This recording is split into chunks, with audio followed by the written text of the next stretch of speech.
deeply worried about our country, Nigeria. I am worried not because we don't know what to do, not because we lack the intelligence, not because we don't have brave men and women who can get the job done. I'm worried that we are not exerting the right political will to come to equity with clean hands, to bring honesty to the fore, to say to ourselves, where are all these things coming from and how do we tame them? But there's no concrete movement happening. Truly speaking, we need help. We are like a country under siege. So I am not in any way impressed by what is going on. And instead of improving, we seem to be retrogressing, and that worries me. We know who these people are. We know where they are. We know their sponsors. That debate about which denomination, which religion is more affected is totally unwarranted. In fact, when I see and I hear people make that debate, I said they're actually making a case for America's intervention. Are there a lot of human beings being killed, whether they're Christians or Muslims? Some of those killings look genocidal. Is this a fact? It is a fact. It can only be silly to debate this fact. And so when you now say also it's not only Christian Muslim, that means we have a problem. So how do we stop Christians and Muslims from being killed? If America says their own interest protection of the Christians, can we get more help to protect the Muslims? We need help. So that debate does not make sense to me as far as I'm concerned. We do need help. A one-on-one off camera with some of the military leaders, they will tell you that they actually arrest some of these people and they get a phone call to release them. And next they are negotiated. You see them with some of our leaders and they're integrated into the military. It's a whole lot of mess. I've spoken about the issue of IPOB and Mazi Nnamdi Kanu in many fronts. I've written about it, and in fact 2 days ago I was at DSS facility to visit him. We spoke on this. Here's the issue. I am not here to hold brief for him. In the letter that I wrote to him, I told him that even if you're not guilty of some of what you're being accused, some of your utterances, some criminals latched on it to commit certain mayhem. When you actually put this in perspective, I'm not supposed to do this comparison, but I'll do it. If you talk about what has happened and where these Boko Haram bandits, and you've not even arrested one person there, that's ironical that you're holding this man and for 5 years. It doesn't make sense. So let's have the same standard. Guess what? If you actually go deeper into this, the beginning of this, it's the federal government that messed it holding up. If you had engaged Mazi constructively, we would never have gotten to where we are today. It's the entire mess that culminated. That's what led to this point. If this man can be forgiven, release him. And with that, I believe Southeast will be safer, and all these sit-at-home things will vanish.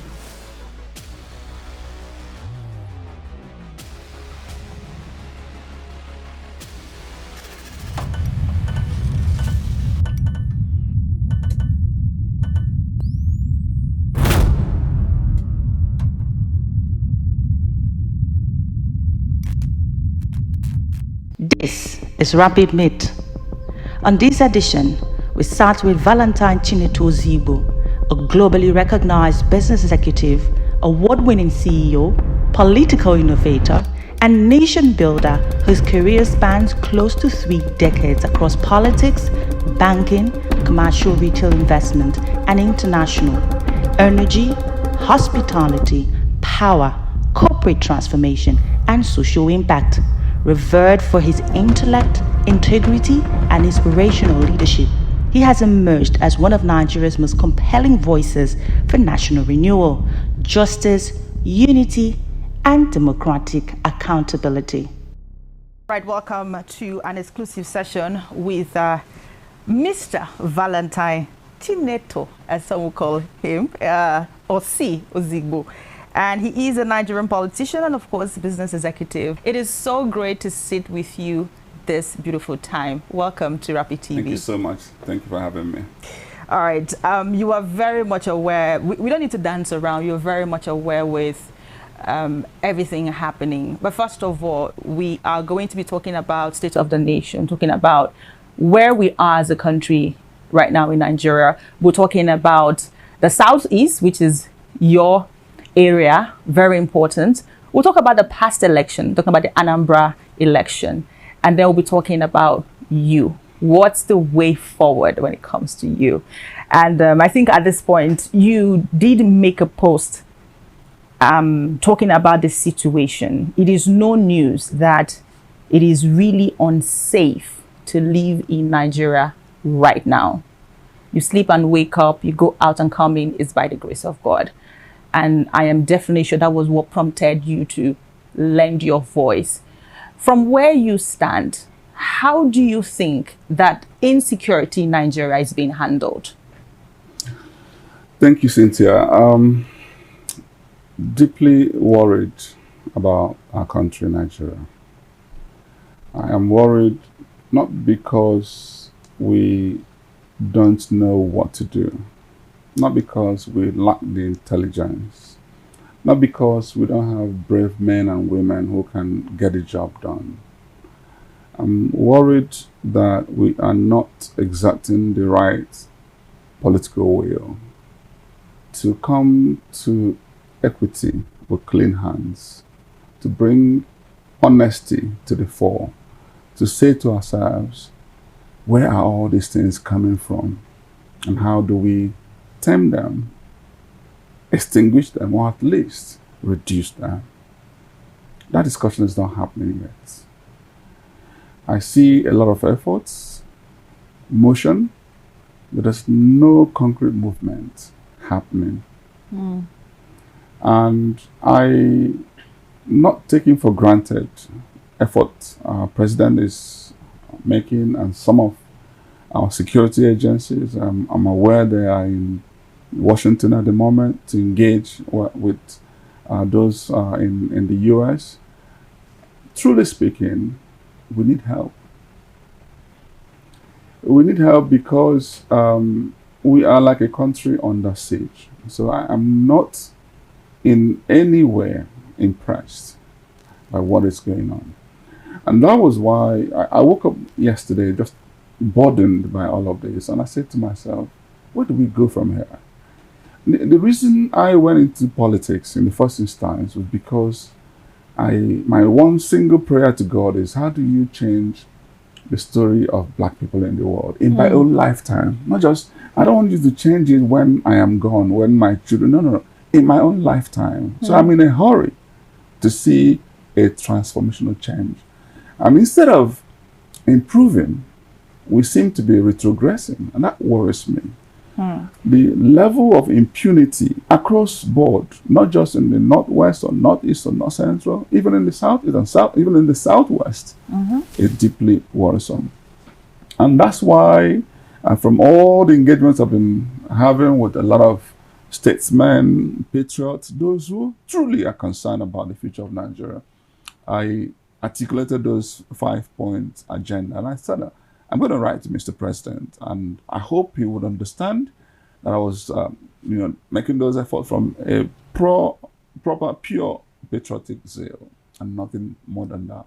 And I'm happy with, the reception I'm getting, the feedback I'm getting, showing that indeed those messages are resonating strongly. I think that we need to read the riot act. I think we need to actually call a spade a spade. We know who these people are. We know where they are. We know their sponsors. We know.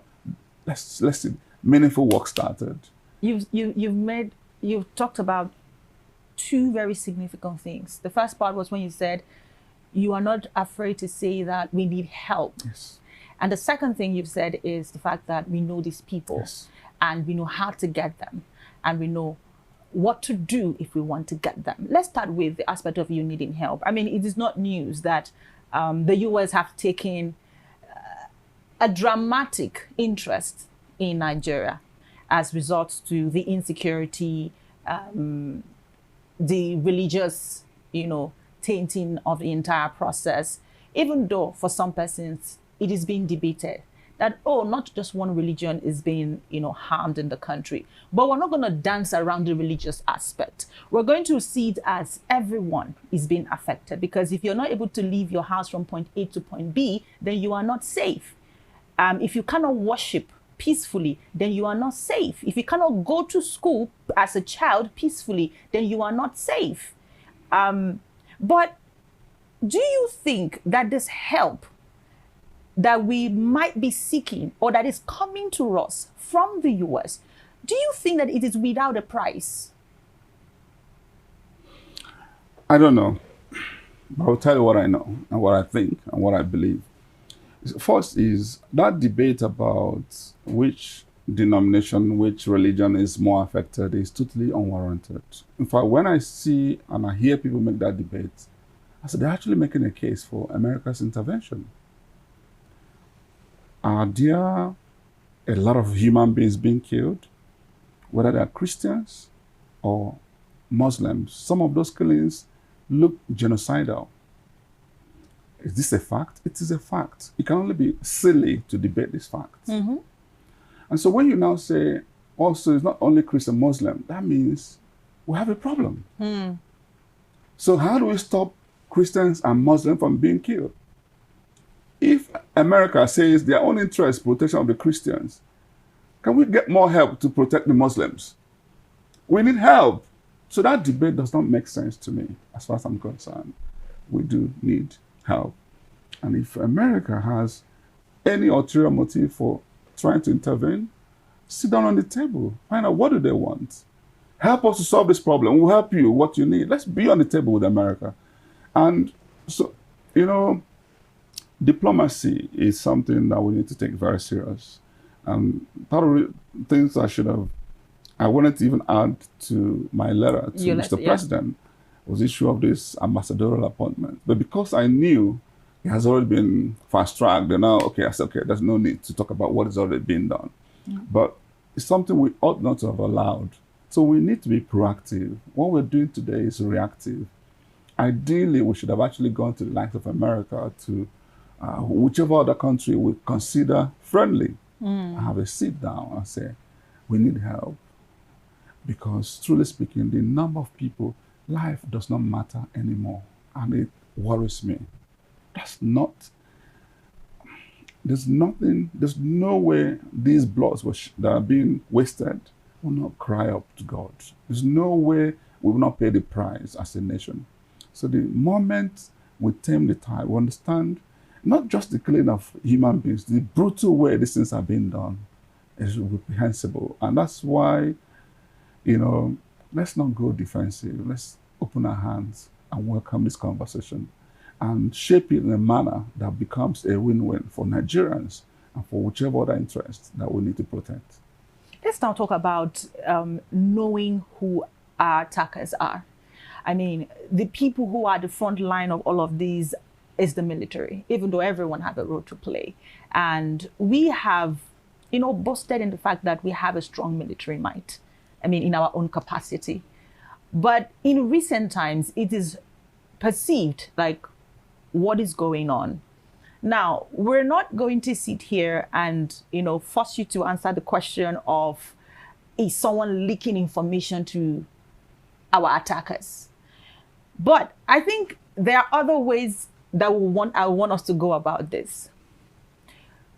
Do you think that the Nigerian government is ready to solve the issue of insecurity as regards to, I know why I'm asking this question, because if we know where these people are, if we know who is funding them, then why are we not doing something about it? So do you think that the Nigerian government and everyone who plays a vital role in that sector, do you think that they are ready to solve the issue of insecurity? I already answered it at the beginning when I said political will. This is about value for the people. I started my conversation by caveating this. So it's not that we lack. It's even worse than what you're painting about leaking information. There are cases, if you actually have a one-on-one off camera with some of the military leaders, they will tell you that they actually arrest some of these people and they get a phone call to release them. They find themselves in Kuje prison, there's a prison break and they're released. Mm-hmm. And next, they're negotiated. You see them with some of our leaders, and they're integrated into the military. It's a whole lot of mess and it's now convoluted. That's now difficult to solve. It is actually difficult to solve. If you actually make me president of Nigeria today, I will bet I will have difficulty solving it. And so the only way we can solve this problem, you can only draw inspiration from God and go back to the book of Esther. If I perish, I perish. If you don't have that mindset and use that to then confront this issue, you're wasting your time. Once you bring any form of fear into the arena, you will lack the political will. So what I'm here to urge Mr. President to summon the political will and get the job done. I can't find any other man who has the boldness to tackle this problem than President Tinubu. He is far more equipped. But he hasn't shown it. Let's beg him to show it. Do we have to beg him? This is his responsibility. His like we call it in the NYSC, place of primary assignment. Maybe begging is not the right word. Maybe begging is not the right word. But there's also a complicity of silence. That's why I also noted this in my write-up to say, where are the voices? Where is the own voice? Where are the elder statesmen? Where are the religious people? Where are the... We had to wait for America to speak before some people started. This is what ought to have been happening. You know, even when I see some of our leaders, even in the church, everything is just reactive. We need to be able to, and that is what is taking me to a fundamental solution that is going on now. Sometime next month, I'll be out of this country to engage in a conversation with some people who are thought leaders who have reimagined this country to say to ourselves, okay, how can we solve this problem? How can we actually clear all this issue of mistrust where there are suspicions, there are Igbos, the Yorubas, the Hausas, the Fulanis, all of these, the Christians, the Muslims, and some, accuse others of jihadist tendencies, some accuse of separatism, all kinds of mistrust everywhere. How do we solve this problem? Is to reimagine this country. Because we know where we missed the land, the journey to the promised land. And I made a reference again to a book written by Barrister Dele Ogun, a brilliant lawyer based in London, who had the privilege of certain intelligence and used that to put together what I call a master stroke of a book that captures the history of this country. And it's called A Fatherless People, which is how Nigeria missed the road to promised land. And I had done a video prior to that. If you check my handles, you'll see that video. And here's the point.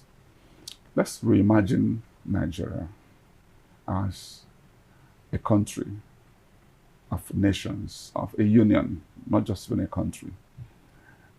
If you go back to what has happened to us, you will know that there are hands of Esau in all that has happened to us. From the slavery to the colonialism to neo-colonialism, all of that. And those people who engaged us at that point have had to reorganize themselves in the form of, for instance, European Union. And there are many other unions. So Nigeria can actually be Nigerian Union, where there are many, many nations within this union, where we now begin to share, of course, common diplomacy, common defense, common currency. So it's still a one union. It's like an orange. And within an orange that's covered by skin, there are palettes. And each of those palettes having their own flavor, uniqueness. And so this is the best of unity in diversity. So we then begin to celebrate ourselves. We begin to love ourselves and not suspect ourselves. And with that, you can see a part of Nigeria focusing on tourism, another part on developing gas and power infrastructure, another one on agriculture. So you can have Nigeria begin to now compete positively. And with that, you'll see our life move on upward. And this is one way to fundamentally take away all this suspicion and solve these problems of insecurity. until that is done, I'm afraid we're here for a long time. We are sincerely hoping that the issue of insecurity will be solved. But as of now, right, all we get every day is kidnap, killings, accidents, high price of food, high price of movement, high price of every single thing.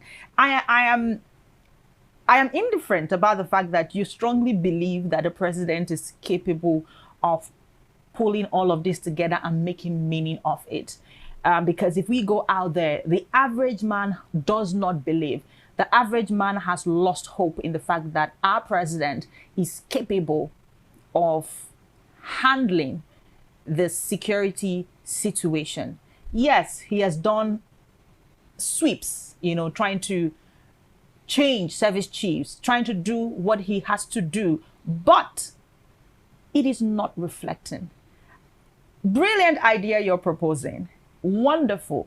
But how does that encourage the average man on the road who is afraid to go to his house just because he doesn't know what he's going to meet? So I'm not actually making excuse for Mr. President. I'm saying to you that he's doing a few things, but he needs to do more. And he can do more. Everybody can do more. Let me tell you how you can do more. Even if you don't know what to do, listen to those who know how to do it. And that's why I said to him, for instance, bring together these patriots.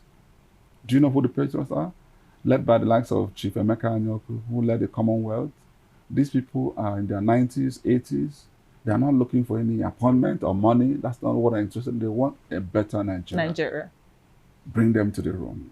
Bring the Fatherland group, who are talking about this Orange Union. Then bring your own team. Be in a room. Crack this problem and have the political will to get it done.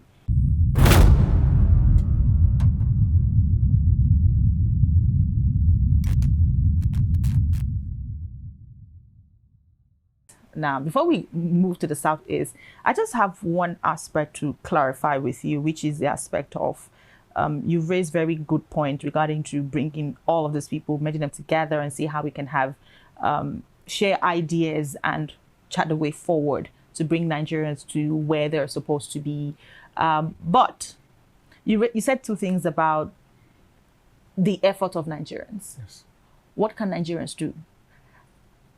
Don't tell us about protests because that has not worked in Nigeria.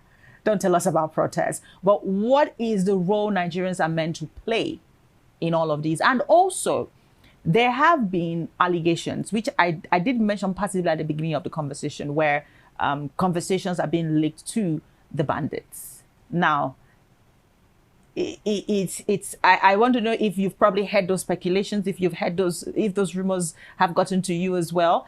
Where ideas, strategies are being linked to the bandits, and before you know it, they improve. And by the time our military men get to a particular location, they have been ambushed just because someone or some group of persons are leaking information. Don't go too far. The KB case is a Exactly. quite cool example. Even Mr. President alluded to it. There was intelligence that this was going to happen. And before you know it, there's allegation that military eased off, and this happened. Do you think somebody is benefiting from the death of many Nigerians? I don't know how to respond to that, but obviously, there are a lot of people who may have other agenda beyond what both of us are discussing here today. And that is why we need to interrogate those agenda, leverage intelligence. And that's why when I heard our team was going to the US, if I had the opportunity to talk to them, I would have just said to them, please don't go there to lie. Okay. They have all the intelligence. Let's come open. Yeah. Whatever your reasons for seeking to intervene in Nigeria, let's sit down and talk about it. Because this may be a golden moment for us to actually think back and say, you know what, let's solve this problem. Yes, it's been terrible, it's been bad in the past. It does not mean It cannot be stopped. So for Nigerians, because you asked a question about what should ordinary Nigerians do. Let me tell you this, what I hold very seriously and sincerely. We are all to be blamed for where Nigeria is today. In case you don't understand what I've just said, you, Cynthia, me, all of us are to be held accountable. In fact, I even just say I've had to meet with a lot of senior pastors, and if I also have opportunity to see some imams, I'll tell them the same thing. And if we have all the time, I will break it down and let you know where we miss the track all the time. Most of the time, what I see is selfishness, fear. Oh, I can't even say the right things because I'm scared I'll maybe trampled upon, I may be arrested, I may be.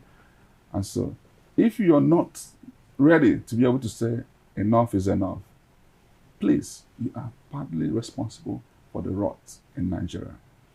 However, you may begin to apportion more blames to leadership because even though we are all responsible, the burden of solving the issues rests more on the leadership. That's where we have to help. And that's why in my writing, I said to Mr. President, the buck stops with you because you are the person constitutionally mandated to solve these issues. And there is a need for us to awaken our citizenship and make it more active and make it more responsive and hold leadership accountable. What I'm doing today is holding leadership constructively accountable. Not to, repudiate and deny and insult and cause. Mr. Valentine, Yes. these are really beautiful words. But we live in a Nigeria where the average opinion of the average man is not valued, is not counted. It doesn't even look significant. Let's not start bringing out cases of how Nigerians have tried to come out to express themselves, even in the social space, when they use their little platform to talk about what is going on. They get sorted after. Oh, who is that person? And before you know it, the person is silent. Let's not start naming names of people who have tried to be, in the most popular word, activists, who have tried to speak up. Trust me, in this same country, there are examples of where Nigerians have raised their voice, stood their ground. Peacefully, and it happened? Peacefully. Whether we missed it at some point, I mean, how can you... Have we ever had a peaceful protest in this country? How can you not... You see, here's the point. Whether it's peaceful or not, and I'm not here saying we must protest, but I'm telling you that something like that NSAS protest, which ended badly, sent very strong signal. The question you should have been asking is, how could that have been better managed for a better outcome? What did we have on the table to achieve? What strategy went into that? Trust me, if Nigerians can, imagine, there's one of the things I really hold very dear, and that is in the area of rule of law. When you see other foreign Western countries, the reason they are even where they are is because of the rule of law, the respect for rule of law, where there are consequences for action. Another thing we're missing is that they value human life. In Nigeria, human life is not valued. This dovetails into it. When there are consequences for action, so just by passing through a traffic light, there is a consequence for it. And take it further. And also when you steal, when you do other things, when you are in the wrongs, whatever wrongs it can be, you are held accountable. How do we achieve that? One of the things I have been praying to God for is where we look at what's going on in the judiciary and in INEC, for instance. And I said to myself, how can we move to the area of the electronic voting, where you can be in the comfort of your home, on the day of election, You just cast your vote. just cast your vote. Because we now have a BVN, and no single Nigerian has two BVN. And so if you use that and leverage a blockchain technology and build a platform of such, which can be done inexpensive, that is done, how do you, it wouldn't matter if Cynthia knows who the IGP of police is, who the INEC chairman is. And so all you need to do is present yourself out there. And because all of this can be tracked and traced back. If you want to know, if you say I have 10,000 votes, I need to know the BVN numbers that voted for. All that can be interrogated. So imagine if we do that. That's when the voice of ordinary Nigerians can now make more sense. You determine truly who becomes your councillor, the local government chairman, your state governor, and your president. If all of that is in place. So imagine if young Nigerians have articulated this type of solution and now decide to say, we're going to besiege the National Assembly until they pass it into law. It makes more sense to me. You know, there's a tangible thing that you know is a game changer. But sometimes we fail even in articulation and strategy and just go and waste time on the street and go back and don't blame anybody. Hold yourself responsible. There's always something we can do. Don't tell me power still rests with the Nigerians people. are not wasting the time on the street. Well, I'm saying let's be more strategic. If you can achieve 20 and you achieve 5, you've wasted 15. Does that make sense? Well, now that you've brought in the concept of election, I was supposed to comment to that, but it was supposed to be the third item on the table. But okay, now that you've mentioned election and how we can make our entire process simpler and better, we just finished the Anambra election. And of course, Rapid TV was on ground, and we took that election live, we saw an entire process from start to finish. And there was high rate of, significant voter apathy, from where we stand. From your point of view, how would you describe the just concluded Anambra election?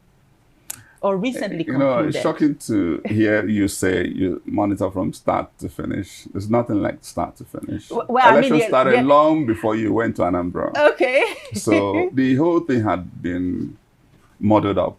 The truth of the matter is that there was no election. It was a coronation of Governor Soludo. He knew that if I stood on that election, he is gone.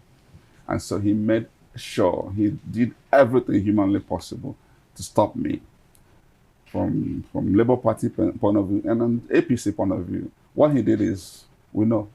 And it's not, that's why we also want to know. I'll leave a few things unsaid for now, but the point, just a summary of what I've just given you. And I'll look forward to the day I'll be on a debate with him. And I've said it on another channel that that debate, we're also going to, since we're both Christians, I'm going to bring a Bible so that when I say certain things, if you refute it, he won't get home. Do Christians even respect the Bible? Not the one that I pray upon. Oh, when I pray upon it, if you swear it, you'll die. Okay, Yeah. Then there's something added to your own Bible. Yes, my faith is that strong. Okay, well, I mean, as a person standing in front of you, I would love to know some of these things, but then again, your thought is valid. As we wind down, let's talk about the Southeast. Sometime in 2023 or 2024, thereabout, an interview with Honorable Paul, who is in the House presently. He talks about the fact that the Southeast loses about $40,000, for loss in the wake of the whole sit at home and everything. I'm sure this 2025. I'm sure the number have tripled, not doubled, right? What is the solution to this? Because we can't keep having valuable time shut down for certain reasons. This is valuable business time. There's actually a very simple solution to this, and it's part of my letter to Mr. President. I've spoken about the issue of IPOB and Mazi Nnamdi Kanu in many fronts. I've written about it, and in fact, 2 days ago, I was at DSS facility to visit him, and we spoke on this. Here's the issue. I'm not here to hold brief for him. In the letter that I wrote to him, I told him that even if you're not guilty of some of what you're being accused, some of your utterances, some criminals latched on it to commit certain mayhem. So, but nonetheless, when you actually put this in perspective, I'm not supposed to do this comparison, but I'll do it. If you talk about what has happened and where this Boko Haram bandits, and you've not even arrested one person there, that's ironical that you're holding this man and for 5 years. It doesn't make sense. So let's have the same standard.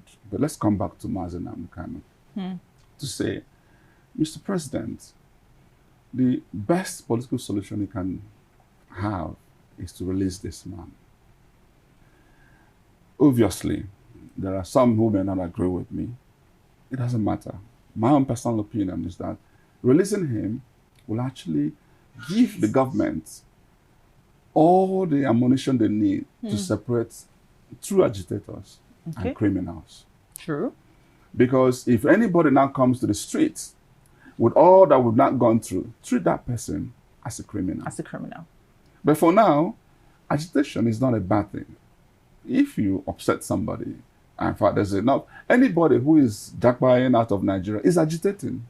So we're all agitating. In its own way, so, yes. And guess what? If you actually go deeper into this, the beginning of this, it's the federal government that messed it holding up. If you had engaged Mazi constructively, we would never have gotten to where we are today. It's the entire mess that culminated. That's what led to this point. So if this man can be forgiven, release him. I know there's a judgment going on now. We don't know how it's going to end, but however it ends, there can be a political solution. And with that, I believe Southeast will be safer, and all this sit-at-home thing will vanish. We are losing tremendous, far more than what you are accounting for, because what people try to do is direct. They forget about the indirect. There are many businesses that won't even set up anymore just because. How can you have 4 days in a 7-day week? It doesn't make sense. And even that 4 days, there's always that fear that what if something escalates? And so I sincerely believe that the best political solution is for him to be released.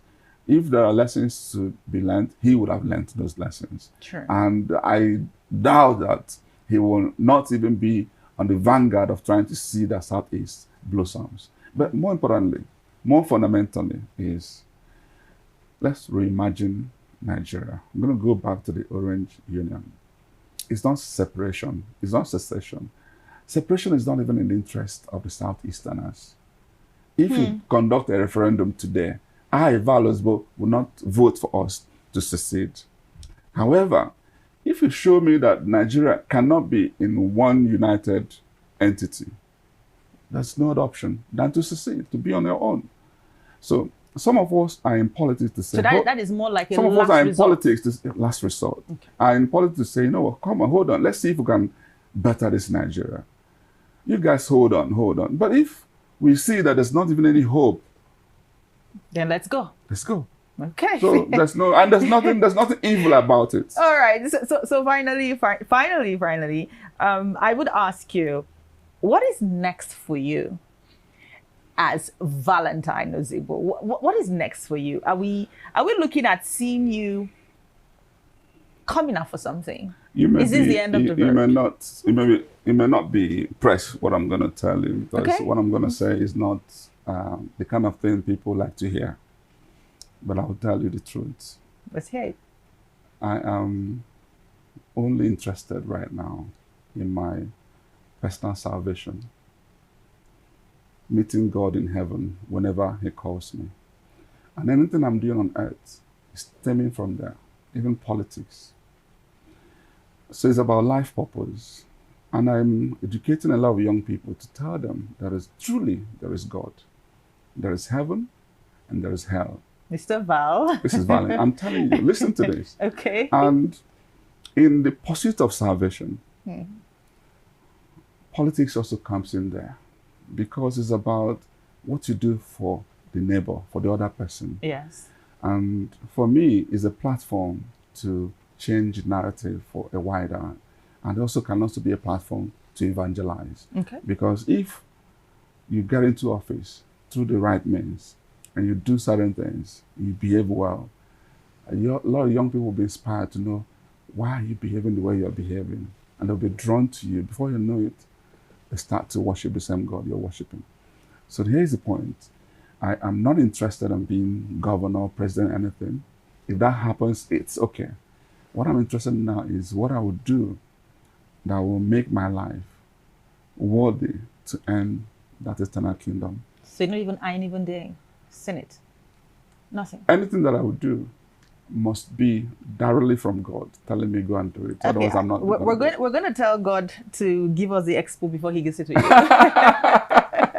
Yeah, well, so that's it. But for you to be able to hear from God, you have to be a Samuel. And you know what that means? You have to go and purge yourself for anything that's wrong with you. In fact, right now I'm already purged. All right. I think that we've had a great conversation. I do have one more question, however, one very last one. Do you think that the National Assembly is really handling things, are really fulfilling their role? They are really doing what they are supposed to do? Do you think this present tent house is living up to expectation? You know the answer already. You want to hear from me? I don't know. I want to hear from you. I don't know. No. This, to be honest, the best way to answer questions like this is to see that we are failing. Nigeria is not where it ought to be. And if that is the case, every single person has failed. We have fallen and come short of the glory. And this is what I even tell the pastors. I tell them, I will hold them, in fact, God will hold them more accountable than the politicians. Because you can't even summon enough courage to speak truth to power. You're all scared of getting some, because some monetary gains or whatever other, you shut your mouth up. No. To whom much is given. Nigeria is a blessed country. Trust me, if there's any place in the world you can describe as a promised land today in the world, it's Nigeria.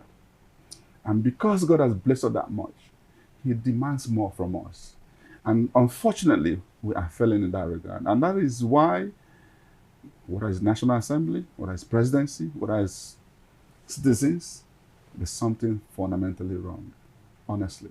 And right. I'm not going to sit here. Some of them are my friends, and they won't like what I'm telling you, from the Senate President to the Speaker, to the Deputy Speaker, to the Deputy Senate President, all of them. There's a lot more that can be done. Until this Nigeria is on the upward trajectory, you've all failed. We've all failed. All right, thank you so much, Mr. Valentine. Even though I would have loved to add you because of your red cap, but I will leave it as Mr. Valentine OZIGBO. Thank you so much for having this conversation with us. We do look forward to knowing what more comes when it comes to you. We will keep our fingers crossed to see just when something pops up. We will be there. Thank you. Thank you so much.